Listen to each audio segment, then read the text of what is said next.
네. 네, 반갑습니다. 김문기 변호사입니다. 제가 맡은 부분은 이번 강제 북송에 대한 관여자의 형사처벌과 형사 책임과 처벌에 관한 부분입니다.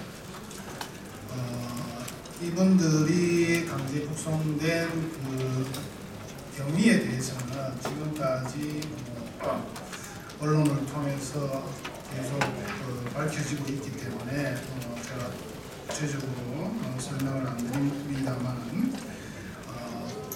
최종적으로 제가 간단하게 언급할 부분은 통일부에서는 이 부분을 청와대에서 결정을 해서 송환을 하게 됐다고 하는 것이고, 그리고 2021년 4월 달에 정의용 전 외교부장 발언 그리고 초청 가능 토론에서 북한 주민 2명은 당시 국가안보실장이었던 자신이 직접 결정한 거고 대통령에게는 보고하지 않았다라는 그런 주장을 한 바 있습니다.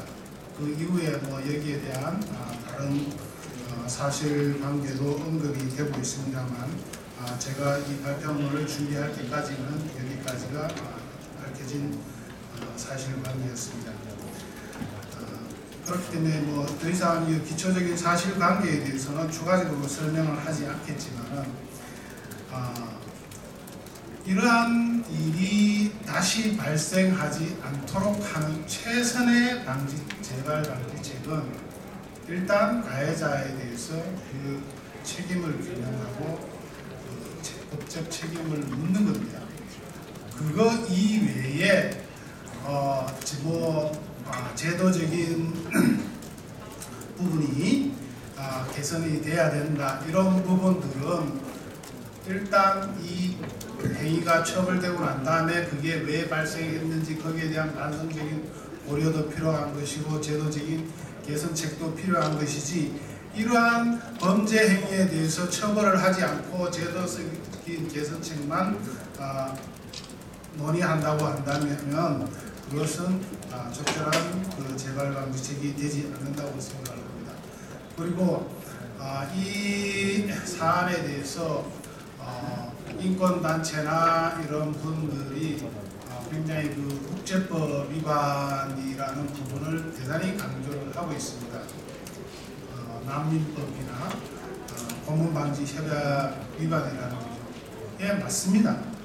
그런데 거기에 그치면은 그래서 어쨌다는 겁니다. 여기에서 멈추고 말합니다. 자, 왜 국내 법 학자들이나 변호사들이나 판검사들이 국내 형법 위반이라는 부분을 왜 강조하지 않는지 모르겠습니다. 저는.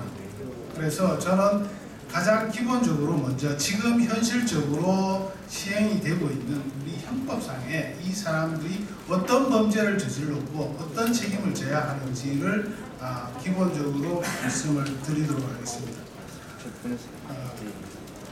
일단 강제 북송된 분들은 헌법상으로 우리 대한민국의 국민으로 인정을 하고 있고, 이거는 우리 대법원과 헌법재판소의 일관된 판례로 확인이 되고 있습니다.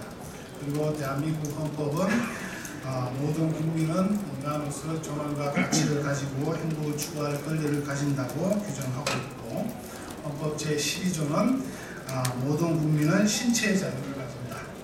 누구든지 법률에 의하지 아니하고 체포금 압수수색 당하지 아니한다.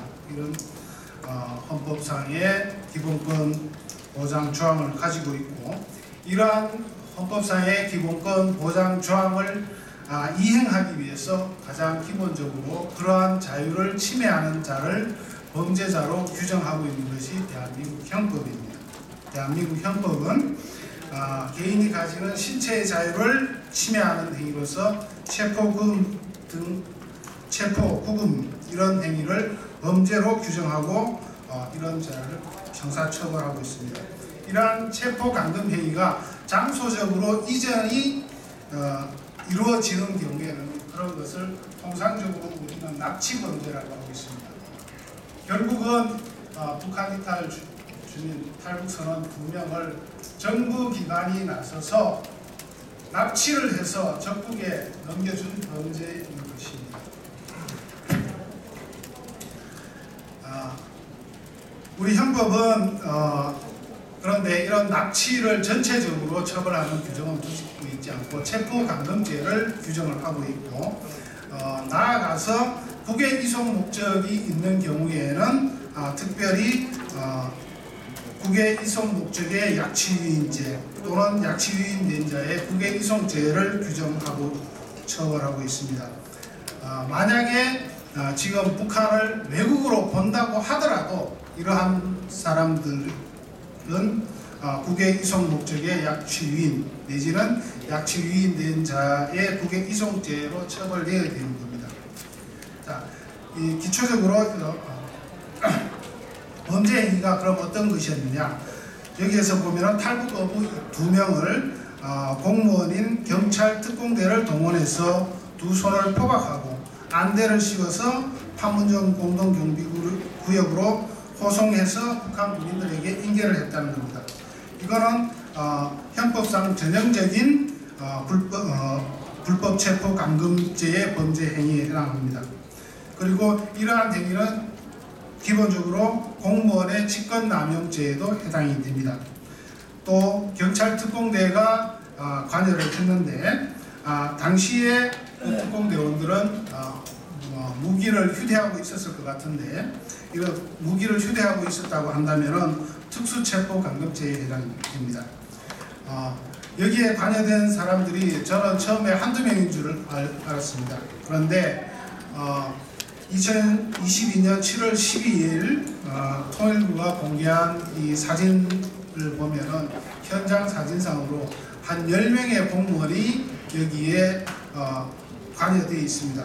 이런 당시에 관여됐던 이 공무원들이 누군지 수사기관은 수사를 해서 직접 행위자들을 밝혀내야 될 것입니다. 그러면 범인은 누군가? 직접 정범들, 여기에 관여된 직접 2손을 포박하고 안대를 씌워서 호송한 이 성명불상의 경찰 특공대원들, 그 다음에 국정원 직원, 이 사람들 밝혀내서 직접 행위자로서 처벌 여부를 논의를 해야 됩니다. 일단 밝혀진 것으로는 JSA 경비대대장 이미진 중령이 문자로 보고를 했으니까 여기에 관여되었을 거라고는 충분히 인지할 수 있습니다. 그래서 이 사람부터 수사를 해야 됩니다. 그리고 여기에 이 사람들의 북송을 결정하고 지휘한 사람들, 이 사람들은 교사범 또는 간접정범이 되겠죠.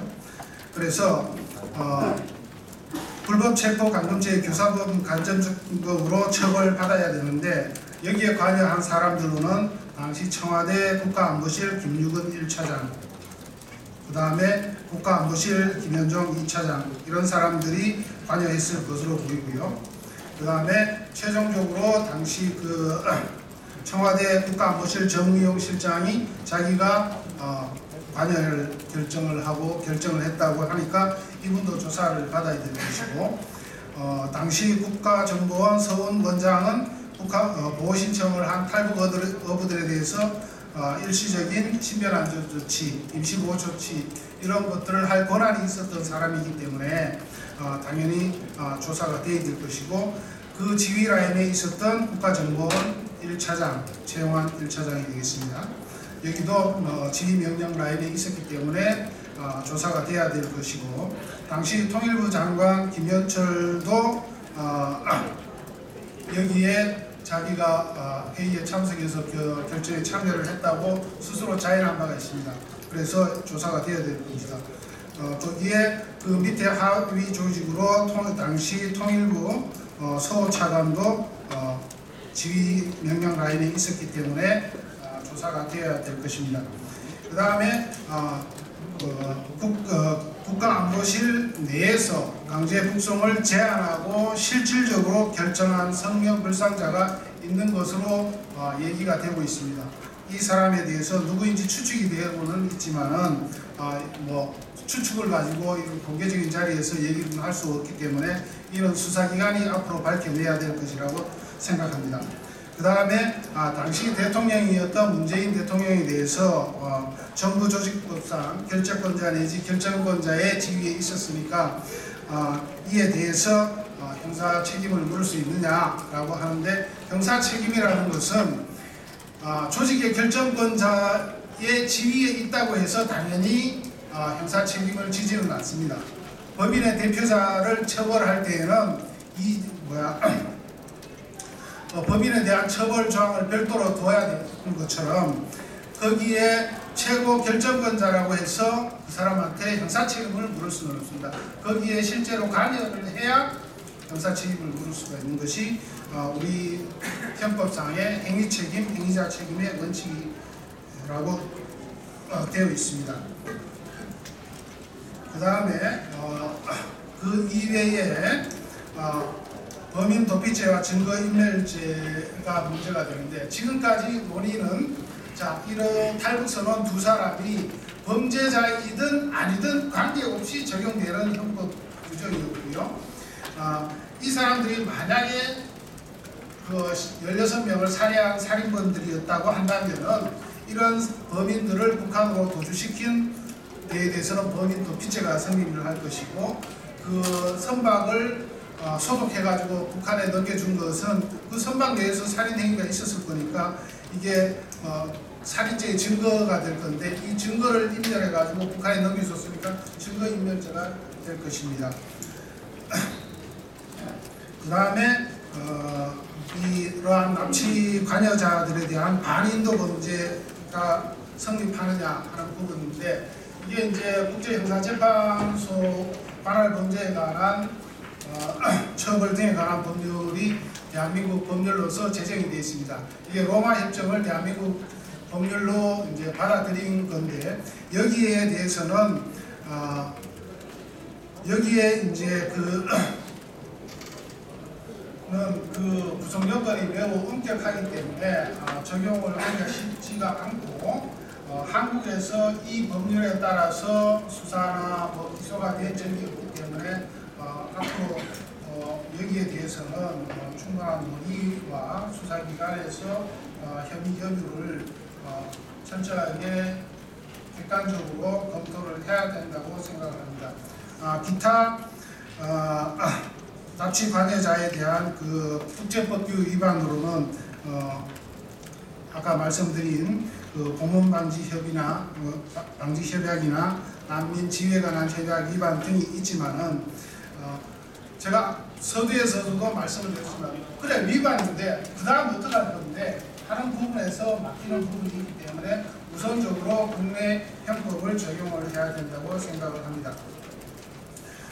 그 재발 방지 책으로는 제가 아까부터 말씀을 드렸지만 가해자가 저지른 만큼만의 책임을 부과하고 처벌하는 것이 가장 재발 방지에 효과적인 것이고, 그것이 이루어지고 난 다음에 이러한 부분에 대해서 제도적인 부족함이 있었는지 없었는지 이런 부분들은 검토가 되고 개선이 되어야 된다고 생각합니다. 이상입니다.